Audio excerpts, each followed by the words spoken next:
Hi there everyone, welcome to my channel. And then in this tutorial video guys, I will answer one of my subscriber requested tutorial video. So in this video tutorial, we will display a series of numbers in descending order from 100, 90, 80, 70, 60, and 50 using C programming language. Before we continue, I would like to say thank you so much to all my viewers, silent viewers, supporters in my channel. Thank you for your watching my videos, likes, comments, suggestion. I really appreciate your support in my channel. Sa mga kababayan ko pong Pilipino, maraming salamat po guys sa inyong panonood. Rest be assured na basta kaya ko lang po, gagawa po ako ng mga video tutorial para sa inyong lahat. Maraming salamat po. I would like to shout out Sir Ernil, Marshmallow, Tom, Sir Raymel, Sir Daven, and Ma'am Robelin. If you want to be shout out in my channel, please leave your name in the video description and then put the word shout out. Thank you so much. So let's begin. One of my subscribers sent me an email asking me how to display a series of numbers from 100, 90, 80, 70, 60, and 50. So there is a gap or interval by 10 in C programming language. Okay, so here is a very simple solution. So basically, I'm using Dev C++ because some of you guys will asking what type of programming environment that I'm working with, Most of the time, I think 95%, I'm using Dev C++, but there are some instances that I'm using code blocks. It doesn't matter. Okay, so it is free to download in their website at bloodshed.net, the Dev C++. Okay, so we have here line number 1, sharp includes stdio.h. It is an header file for standard input-output in C. And then we have here int main.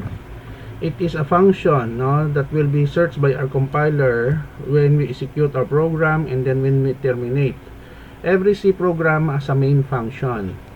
Next, line number 5, we have a variable here, a, which has a data type of integer. When we say integer, it refers to a data type that can accept only whole number, positive and negative number, including 0. Line number 7 up to 9. Line number 7, we have your printf or print formatting to new line. Okay, for formatting purposes. And then we have here the title, print formatting or printf \t print 100, 90, 80, 70, 60, and 50 in C. The same thing here with line number 9. We have here printf to new line \n \t horizontal tab.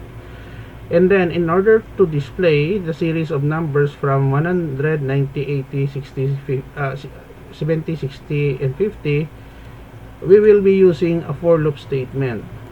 So let us dissect, and understand the concept. For open and close parentheses, a equals 100. This is the starting point because we want to display a series of numbers in descending order starting with 100. A greater than or equals to 50.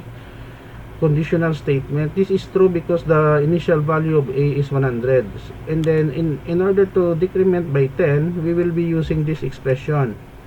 A equals minus equals 10.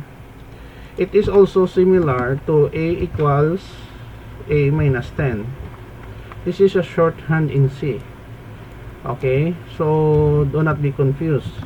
Begin. Printf %3d.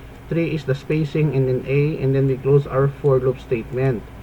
Line number 13, we have here still to new line \n. And then line number 14 \t print formatting or printf end of programs, which informs the user that the program has been ended. 15, we have here to new line also, and then we close the main function.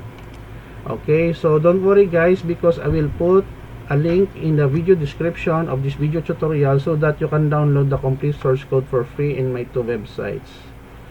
Okay, let us execute, compile and run to see the results. So we have here print 100, 90, 80, 70, 60, and 50 in C.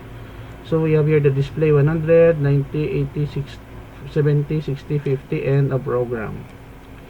Okay, so this is the end of our tutorial video on how to print 100, 90, 80, 70, 60, and 50 in C programming language. Thank you so much guys for watching.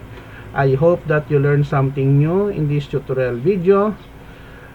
Don't forget to like, share, and please support my channel guys by clicking the subscribe button. See you in the next video tutorial guys. This is your friend Jake saying bye bye for now.